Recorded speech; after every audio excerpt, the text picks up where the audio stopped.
चलिए आज के इस वीडियो में हम बात करेंगे वर्क ऑफ रिवर की, क्या होता है, नदियों के कार्य। लास्ट वीडियो में हम नदियों के कार्य का पार्ट 1 देख चुके हैं।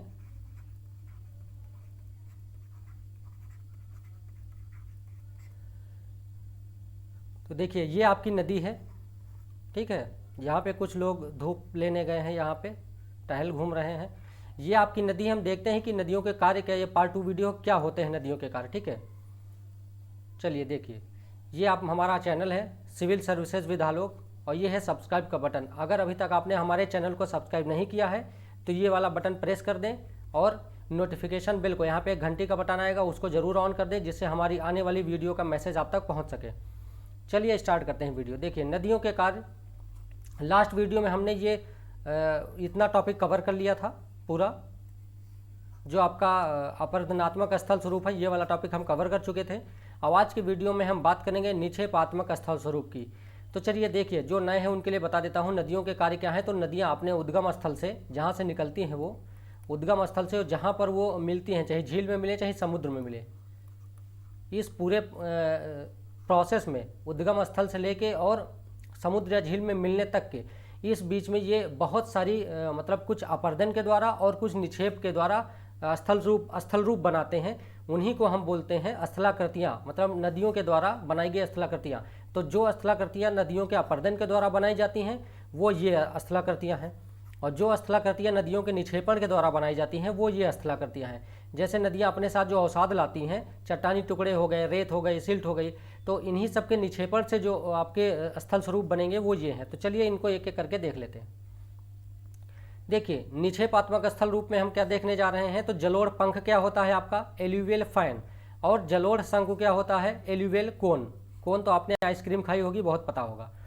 देखिए नदियों के द्वारा पर्वतीय ढाल के आधार तल के पास पदार्थों का निक्षेपण, ये कहाँ पर होता है। तो जहाँ, जैसे मान लीजिए आपका ये पर्वत है, ठीक है, तो यहाँ से कोई नदी आ रही है, तो ये जो आधार है ये पर्वतों का होता है आधार, ठीक है। ये है आपका पर्वतों का आधार तल। तो क्या है कि आधार तल के पास पदार्थों का निक्षेपण जब होता है तो देखिए दो संरचनाएं बनती हैं पर्वतों के आधार तल पे, जहाँ से नदियाँ मैदानी भाग में या ये सतह पर उतरती हैं पर्वतों से। देखिए पर्वतीय ढाल अगर मंद होता है, जैसे दो प्रकार के पर्वतीय ढाल हैं, मान लीजिए एक ये आपका पर्वतीय ढाल है, ठीक है, और एक ये पर्वतीय ढाल है।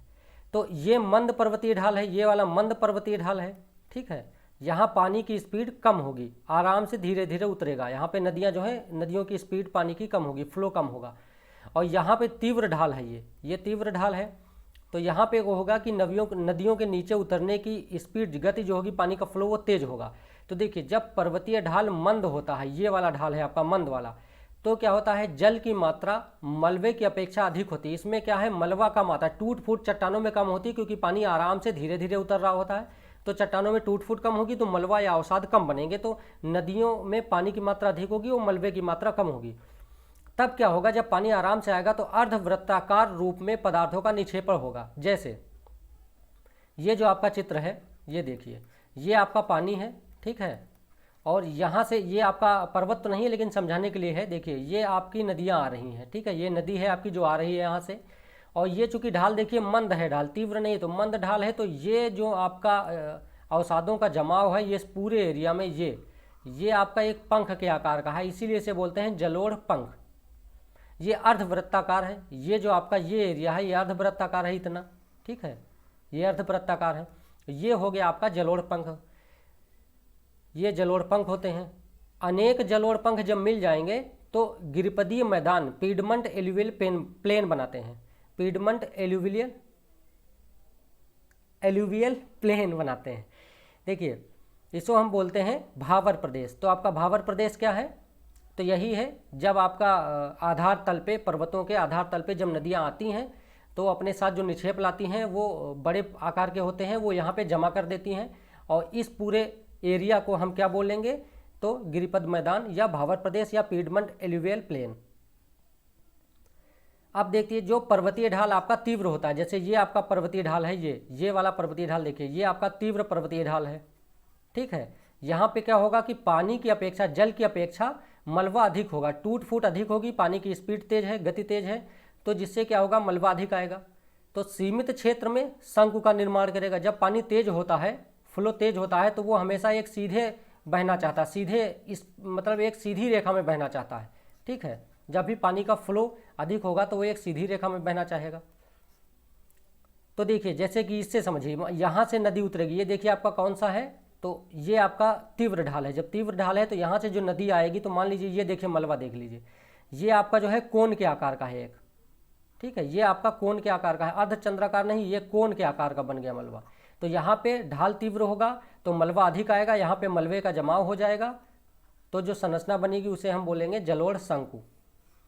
ये आपका है जलोढ़ पंख, ये और ये आपका है जलोढ़ शंकु। देखिए गोखुर झील क्या होता है, गोखुर झील या इसे हम बोलते हैं छाड़न झील, या इसी को बोलते हैं चापाकार झील, ऑक्स बो लेक बोलते हैं इसे। जब नदी, ये हम देख चुके हैं कि नदी कैसे प्रवाहित होती है। देखिए ये नदी है आपकी, ये नदी है, ये इसमें पानी का प्रवाह है। ठीक है, ये नदी में जल का प्रवाह हो रहा है, ये नदी प्रवाहित हो रही है, इधर जा रहा है पानी। ये आपका जो एस आकार की, एस का आकार बना होता है नदियों में, जो मोड़ होते हैं आपके, ये जो एस का आकार बना है, देखिए ये एस का आकार बना है, तो इसे हम बोलते हैं मिएंडर्स, या इसे हम बोलते हैं विसर्प। ठीक है, इसे विसर्प बोलते हैं, इसको हम पिछले वीडियोज़ में पढ़ चुके हैं, मिएंडर। अब देखिए जब नदी अपने विसर्प को त्याग कर, विसर्प को छोड़ दे और सीधे प्रवाहित होने लगे, तब नदियों का विसर्प जो होता है वो अवशिष्ट भाग गोखुर झील कहलाता है। देखिए ये नदियां हैं, अब इसमें अगर पानी का फ्लो, यहाँ पे फ्लो तेज हो जाए, ठीक है, पानी का जो फ्लो है वो तेज हो जाए, जब तेज हो जाएगा तो पानी सीधे चलना चाहेगा, जब सीधे चलना चाहेगा तो यहाँ पे जाएगा, यहाँ पे अब तेज टक्कर मारेगा, तो ये जो एरिया है ये अपर्दित होता जाएगा और ये पीछे खिसकता जाएगा, ऐसे ऐसे पीछे खिसकता जाएगा, ये अपर्दन होगा इसका। और यहाँ इस एरिया पे, यहाँ पे पदार्थों का निक्षेपण बढ़ता जाएगा, यहाँ पे निक्षेपण बढ़ता जाएगा। ठीक है, तो ये क्या होगा, आगे चल के ये पानी यहाँ से सीधे मिल जाएगा, यहाँ भी आएगा पानी, तो ये ऐसे अपर्दन करेगा, तो ये नदी आके सीधे यहाँ से मिल जाएगी। तो अब पानी कहाँ से बहेगा, इधर आना आएगा ही नहीं, पानी सीधे यहीं से यहीं बह जाएगा। तो ये एरिया जो आपका छूट जाएगा पूरा, इसे हम बोलते हैं गोखुर झील। जैसे आप देखिए यही नदी है सेम, ये पानी इधर से बह गया है और ये इतना पार्ट इसका छूट गया, इसी को हम गोखुर झील बोलते हैं। जैसे उदाहरण से देख लीजिए, यहाँ पे ये आपका नदी का मार्ग है, ठीक है, ये आपकी टेढ़ी मेढ़ी नदी ऐसे बह रही है, इसे हम क्या बोलेंगे, ये इस आकार की जो संरचना है इसे हम बोलते हैं विसर्प, इसे हम क्या बोलते हैं, विसर्प। ठीक है, अब देखिए यहाँ पे पानी का फ्लो अगर तेज हो जाएगा तो यहाँ पे ये टकराएगा, ज़्यादा तेजी से सीधा आएगा, यहाँ टकराएगा, धीरे धीरे करके यहाँ पे इस एरिया में निक्षेपण होना शुरू हो जाएगा, क्योंकि पानी सीधे यहाँ जाएगा, यहाँ टकराएगा, तो यहाँ पे क्या होगा, निक्षेपण होगा और यहाँ ये इसको मतलब इसका आपका अपर्दन करता जाएगा। तो एक समय आएगा जब ये सीधे पानी इसमें मिल जाएगा, तो जब इसमें मिल जाएगा तो ये वाला एरिया आपका पूरा ये छूट जाएगा। ठीक है, और इसी को हम बोलेंगे गोखुर झील। जैसे ये देखिए ये एरिया छूटा है आपका, अब इस नीचे वाले में बिल्कुल क्लियर हो रहा है, ये नदी पहले इस तरह से प्रवाहित हो रही होगी। ठीक है, यहाँ से आया होगा, इधर से प्रवाहित हो रहा होगा, जब फ्लो बढ़ा होगा धीरे धीरे सीधी हो गई, तो ये जो एरिया आपका छूटा हुआ है गोखुर झील कहलाएगा, ये ऑक्स बो लेक। ठीक है, इसे हम बोलते हैं गोखुर झील। अब डेल्टा देखिए क्या होता है। ठीक है, डेल्टा क्या है, नदी जब झील या सागर में गिरती है, ठीक है, तो वो लाए गए मलबा या अवसाद जो अपने साथ लाती है उसको वहीं पे झील या सागर में निक्षेपण करती है, निक्षेप मतलब जमा कर देती है, लाके वहीं छोड़ देती है, तो एक विशेष प्रकार के स्थल रूप का निर्माण होता है, इसी को हम डेल्टा कहते हैं। जैसे इस चित्र में देखिए आप ऊपर वाले में, ये आपकी नदी आ रही है, ठीक है, ये नदी है आपकी, ये नदी है, ये जब नदी आ रही तो ये जितना एरिया है ये पूरा आपका मलबा है, ये जितना एरिया है आपका ये सब अवसाद हैं आपके। ठीक है, तो नदी जब यहाँ से आई है तो यहाँ पे जमा करते जाइए, इसके साथ जो आपके अवसाद थे, मलबा था, वो ये पूरे एरिया में जमा होता गया है, यहाँ पे यहाँ भी जमा होता गया है। और ये नदी, ये समुद्र है आपका, नदी समुद्र में मिल गई है, तो ये अवसाद, ये पूरा एरिया जो है आपका डेल्टा का है, ये अवसाद जमा हो गए हैं। ठीक है, यही डेल्टा है। अब ये देखिए गंगा ब्रह्मपुत्र का डेल्टा है, ये आपका भारत है, मतलब हमारा प्यारा भारत है, ये आप बांग्लादेश है। ठीक है, ये देखिए ये आपका है क्या, बांग्लादेश, तो ये बांग्लादेश है।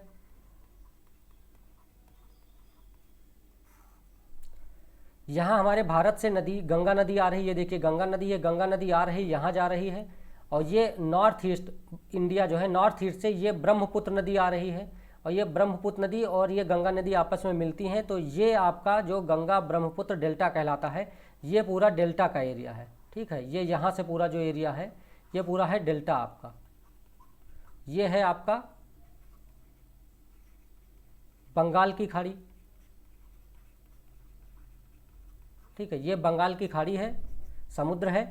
और यहाँ पे जो डेल्टा बना है इस एरिया में, इसे हम बोलते हैं गंगा ब्रह्मपुत्र डेल्टा। अब देखिए डेल्टा निर्माण के आधार पर कई प्रकार के होते हैं। एक होता है चापाकार डेल्टा, जैसे सिंधु का डेल्टा और गंगा का डेल्टा। देखो एक चाप के आकार का डेल्टा बनता है। ठीक है, ये चापाकार डेल्टा हो गया। पंजाकार डेल्टा, पंजाकार मतलब कि आपका जो हाथ का पंजा होता है 5 उंगलियां, उस आकार का डेल्टा होता है। जैसे मिसिसिपी मिसौरी नदी का डेल्टा। ज्वारनदमुख डेल्टा एक होता है, जैसे कि ज्वारी लहरें नदी द्वारा निक्षेपित पदार्थ को बहा कर ले जाती है। जिस एरिया में आपकी ज्वारी लहरें होंगी वो क्या करेंगी, जैसे ही नदी, जैसे यहाँ ज्वारी लहरें अगर हों, आपका ये देखिए ये आपका है गुजरात का एरिया। ठीक है, ये है गुजरात, यहाँ पे ज्वारी लहरें आती हैं। यहीं पे है नर्मदा, आपकी नर्मदा और ताप्ती नदियाँ। ठीक है, तो यहाँ पे जैसे ही ये मलबा लाके यहाँ निक्षेपित करती हैं इस एरिया में, तो वैसे इधर से क्या होता है कि ज्वारी लहरें आती हैं, इसको अपने साथ बहा कर ले जाती हैं। ये ज्वारी लहरें आएंगी और अपने साथ बहा कर ले जाएंगी। तो इसे हम बोलते हैं ज्वारनदमुख डेल्टा। जैसे नर्मदा ताप्ती का डेल्टा, मैकेंजी हडसन का डेल्टा। परित्यक्त डेल्टा क्या है आपका, अबेंडन्ड डेल्टा।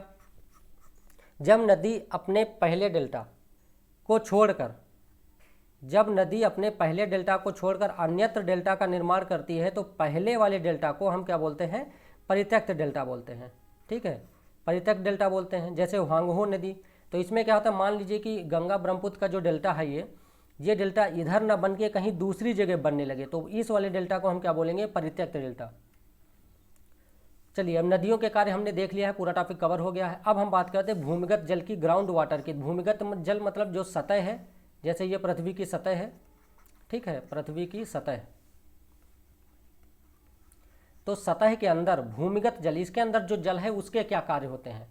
ठीक है, तो ग्राउंड वाटर के द्वारा जो भी स्थल रूप बनाए जाते हैं, ठीक है, वहाँ वो देख लेते हैं। तो जैसे कि ग्राउंड वाटर जब अपर्दन करेगा, चीज़ों को तोड़ेगा अंदर सतह को, तब कौन कौन सी संरचनाएं बनेंगी।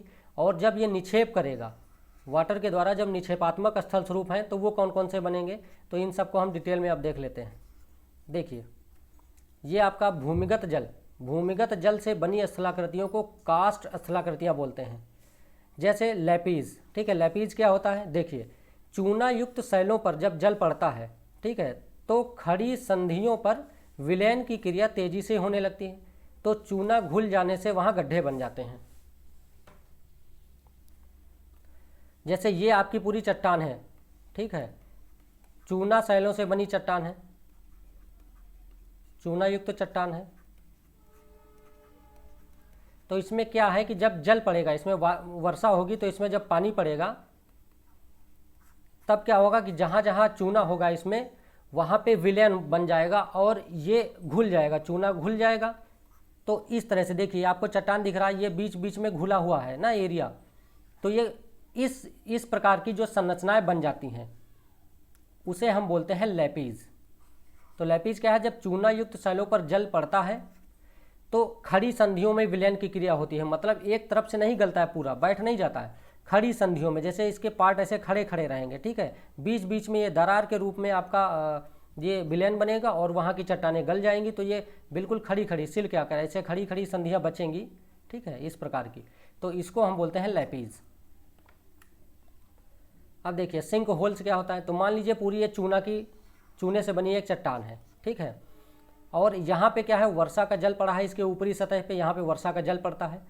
तो CO2 कार्बन डाइऑक्साइड के साथ ये मिलकर एक घोलक बना लेता है, और यह घोलक चट्टानों की संधियों, जहाँ पे दरार होती हैं चट्टानों पे, जहाँ पे भी छेद होंगे या दरार होंगी, संधियों में जाएगा और घुलनशील तत्व जो होंगे इस चट्टान के, उसको घुलाकर निकाल देगा यहाँ से। तो क्या होगा, गड्ढे बन जाएंगे।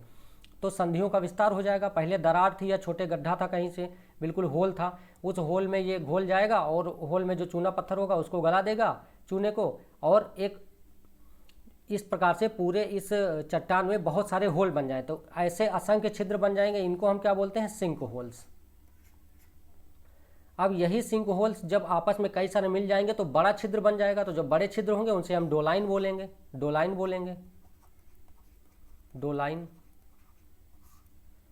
और कई डोलाइन जब मिल जाएंगे तो और बड़ा गड्ढा हो जाएगा, बृहदाकार गर्त बनेगा, तो उसे हम युवाला या सकुंड बोलेंगे, ठीक है।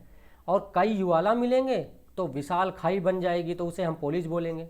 जैसे आपका ये देखिए, ये डोलाइन है, ठीक है, ये डोलाइन में न चली जाए कहीं दोनों, ये है आपका डोलाइन, ये दोनों लोग भी डोलाइन देखने गए हैं जैसे हम लोग देख रहे हैं। ये आपका जो है तो क्या था, कई सारे डोलाइन होंगे छोटे छोटे यहाँ पे, और उनका विस्तार हो गया, आपस में मिल गए, तो पूरे एरिया को हम क्या बोलेंगे, इसको पोलिज। ये कई डोलाइन मिले होंगे तो युवाला बना होगा, कई युवाला मिले होंगे तो पोलिज बना होगा। अब देखते हैं कंदरा या गुफा। कंदरा क्या होती है, तो ये पृथ्वी की सतह के अंदर है, ये सतह के अंदर है, ठीक है। कंदरा या गुफा सतह के अंदर है, तो क्या है कि सतह के नीचे खोखला स्थान कंदरा कहलाता है, ठीक है। सतह के नीचे खोखला स्थान हो, और इन कंदराओं में जल के टपकने से कंदरा की छत के सहारे चूने का जमाव लटकता रहता है, जिसे हम स्टैलेक्टाइट बोलते हैं। स्टैलेक्टाइट क्या है, तो जब आपकी सतह के नीचे कोई खाली एरिया हो, खोखला एरिया हो, उसमें इस तरह की जो संरचनाएं पाई जाती हैं, जल के टपकने से, यहाँ से जल टपकता है तो चूने की एक संधियाँ बन जाती है, जम जाती हैं, ठीक है। चूने का जमाव लटकता रहता है, संधिया नहीं, चूने का जमाव ये लटकता रहता है, और इस संरचना को हम क्या बोलेंगे, स्टैलेक्टाइट।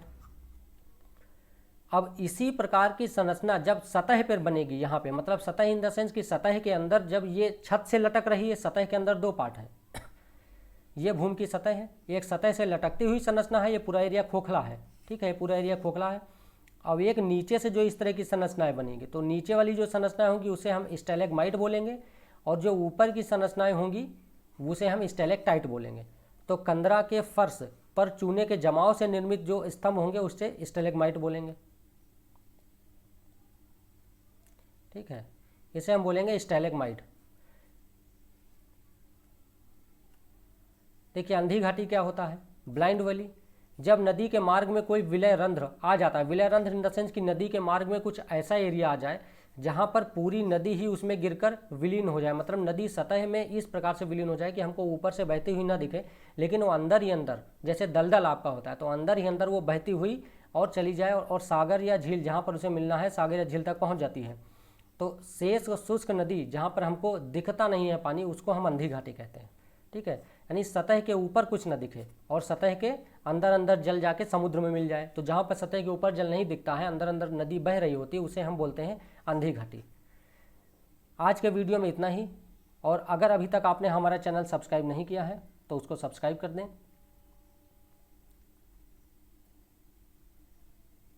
नोटिफिकेशन बेल को प्रेस कर दें, जिससे हमारी आने वाली वीडियो का मैसेज या नोटिफिकेशन आपको मिल सके। तो चलिए मिलते हैं नेक्स्ट वीडियो में।